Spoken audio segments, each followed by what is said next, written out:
Wow, amazing. Yan mga ka-trends, nakikita nyo yan. Nandito ako sa tuktok ng isang pulo dito sa may sapian. Yan, grabe, ang daming sisi mga ka-trends, oh.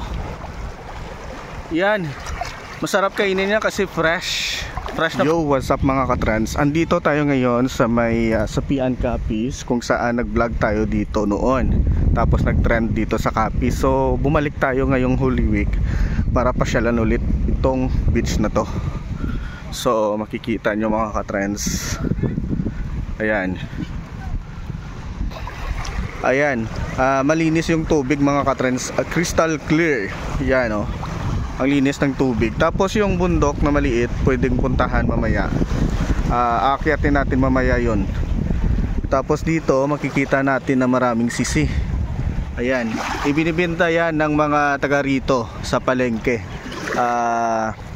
Nilalagay sa bote, saka binibenta sa palengke, no? Maraming sisi. Yan, kita nyo mga ka-trends. Mamaya kukuha tayo nyan, tapos titikman natin. Magdadala tayo ng suka. Tapos yung island na yon pupuntahan natin mamaya, kung makikita nyo yan. So ngayon medyo high tide, kaya medyo mahaba-habang lakaran to, pero kaya. At mababaw lang naman. Tapos yung motor, pwede naman siyang ipasok. Magbabayad ka lang ng 10 pesos para may pasok mong motor mo dito. Yan. Mula doon sa may resort papunta dito sa dulo. So ayan mga ka-trends, pwede kayong magdala ng tent, saka mag-picnic dito. So ayan, gumawa kami ng tent, nagdala kami ng tent dito.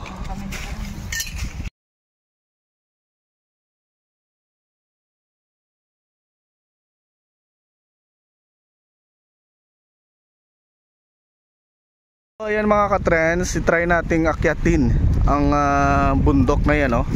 Ang isang pulo o bundok ba yan? Isang pulo dito sa may baybayin ng sapian. Try nating puntahan. Sabi ng iba, dyan sila nagtatambay, lalo na pag sunset. Maganda yung view kapag sunset dyan mga ka-trends. Pero hopefully makaabot tayo mamaya hanggang sunset. So let's go, puntahan natin. Grabe, ang daming sisi mga ka-trends, oh.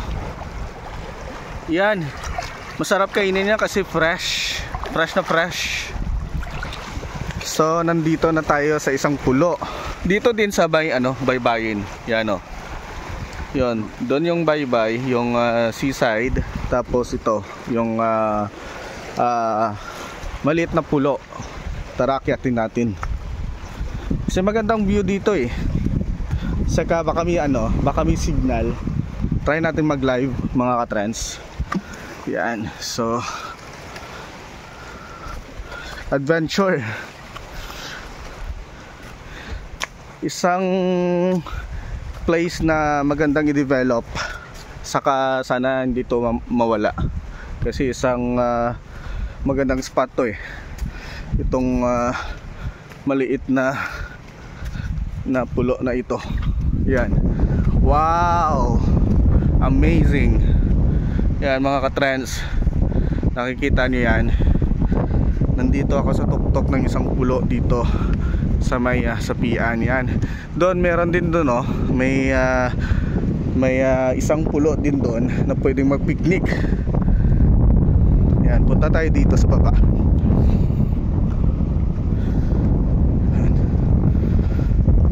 Pwede magdala ng tent dito. Yan, oh. Yan, wow. Maganda yung rock formation. Yan mga ka-trends, try natin mag live. So ayan mga ka-trends, oh. Andito tayo sa taas ng bugtong. Ang tawag nila dito bugtong bato.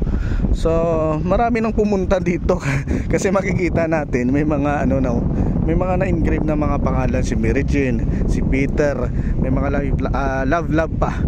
So si Leander. So ewan ko lang kung sila pa ngayon. Kasi may mga may mga pangalan na magshota dito. Ararara. Yan. So dito makikita natin mga ka-trends. So nagtagalog tayo kahit nahihirapan tayo magtagalog, pero okay lang kasi para sa mga katrans ito. Yan, pwede mag-dive dyan. Pwede mag-dive kasi malalim naman doon. Saka dito wala naman masyadong mga bato-bato, kaya pwedeng mag-dive. So yan, diyan nagda-dive yung mga turista dito. Tapos dito may spot dito na may mga kahoy. Ayan. So kapag init na kayo dito sa taas, pwede kayo dito diyan magpahinga. Saka mahangin naman dito sa taas. Okay lang kahit mainit, worth it naman. So ayan mga katrans, ang bugtong bato na tinatawag nila dito sa May Lunoy sa Pian. So tapos makikita natin dito ulit sa taas, no, ang isang maliit na isla doon. Pwede mag-picnic. Yan, i-zoom natin. Ayan, pwede magdala ng tent dyan. So may sandbar din. Ayan, may sandbar. So pwede naman lakarin dyan, oh. Medyo high tide lang, pero mababaw naman. So dyan, naliligo yung mga bata dyan sa baba. Saka malinis yung tubig. Makikita mo yung mga bato sa ilalim, saka mga seagrass. Yan, oh. So may mga part din na may mga mahabang baybayin doon, no, sa kabila. Tapos may mga cottages naman. So kami nagdala kami ng tent at doon kami naglagay ng tent. So ayan mga katrans, puntahan natin mamaya yung isang maliit na island doon. So baba muna tayo. Ayan, tingnan nyo mga katrans, oh. Sobrang linaw. Tapos may mga seagrass sa ilalim. Tapos kitang kita mo yung mga bato. Ayan.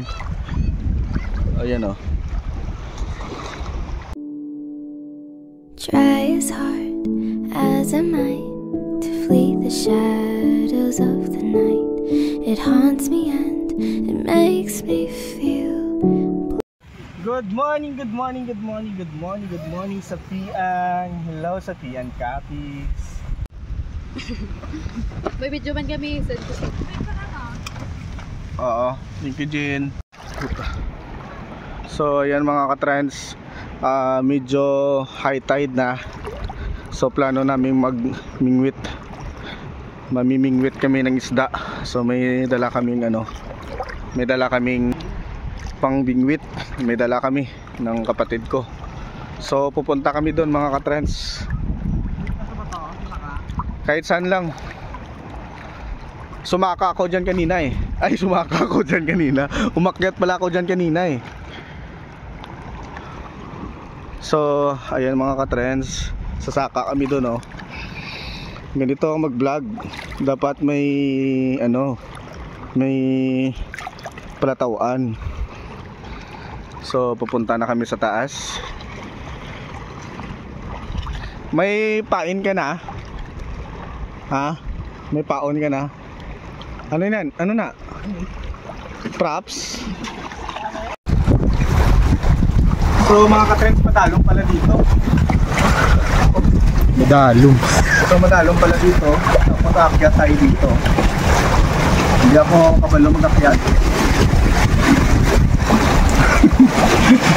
Buligan mo ako. Kaya mo yan. Buligan mo ako dito.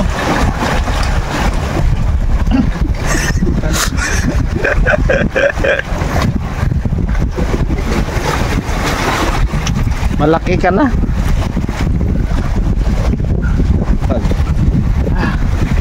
Ang butlay palang mag-akyat dito. So yung mga katrends, mapunta na kami dito. Pupunta pala. So nakaabot na kami dito sa taas. Yan mga katrends, magbibingwit kami dito, no. Gamit yan, no, ang aming wet pala. Ayan. So dito kami magpa-plastar dito sa ilalim ng bato. Ayan naman bato. Tapos yun, no, may isang island doon, yung itinudlo ko kanina. May island doon. So ganyan, para intindihan ng mga Tagalog kahit konti lang. So dito kami magpa-plastar at maghaboy. Yan. Hindi sa marunong pala, oh. nagmamayabang tapos hindi pala marunong. So yun na, naiaboy na niya ang ano.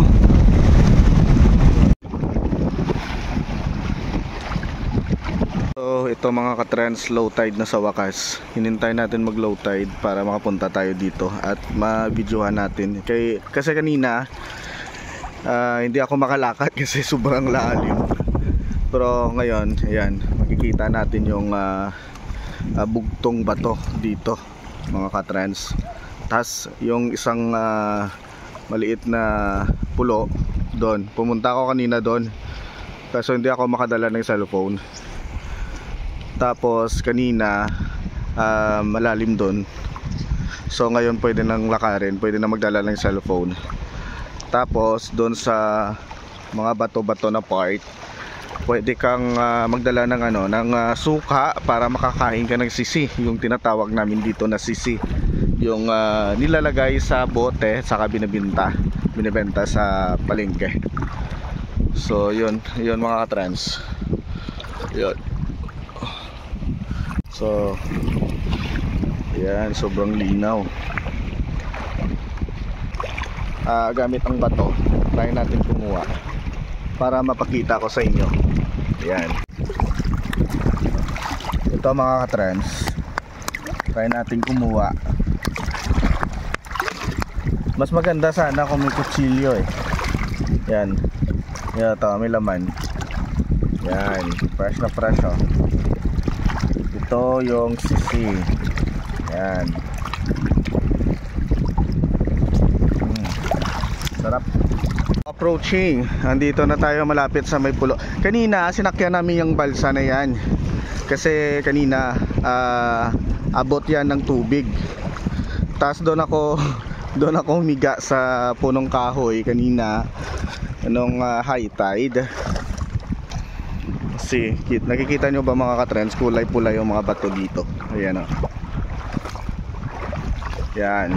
Pwede ka mag-relax dito. Kung low tide, pwede ka magdala ng tent. Pwede ka mag-ihaw, mag-picnic.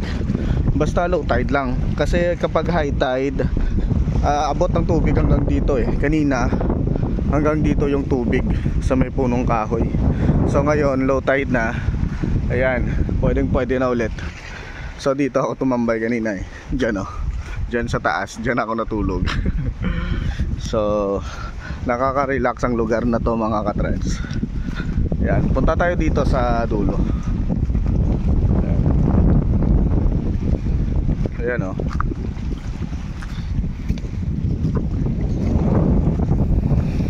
So dyan banda may mga litob dyan eh, na ano, na makukuha mo gamit yung paa mo. Pero kailangan careful ka lang kasi maraming tinik-tinik, maraming mga bato-bato na matutulis. Ayan mga ka-trends, puntahan natin hanggang dulo. So at least idagdag nyo sa bucket list nyo sa mga travel destination na gusto nyong puntahan. Pwede kayong pumunta dito sa may Sapia lang to, dito sa may Barangay Lunoy. So makikita natin yung tubig from kulay dark blue nagiging green, yellow green. So yan, makikita nyo ang seagrass sa ilalim, saka super linaw, as in super linaw ng tubig. So ayan mga ka-trends, ang ganda ng view. Tapos doon pwede pumunta. Tapos dyan mababaw lang dyan. Dyan mismo yung maraming sisi. Dyan sila kumukuha.